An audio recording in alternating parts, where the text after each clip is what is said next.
আজ শিলচর বিমানবন্দরে বিজেপির শীর্ষ নেতৃত্বের আগমনকে কেন্দ্র করে উৎসাহের পরিবেশ।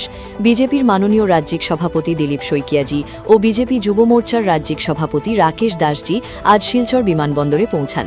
তাদের আগমনে বিজেপি কাছাড় জেলা নেতৃত্বের পক্ষ থেকে উষ্ণ অভ্যর্থনা জানানো হয়।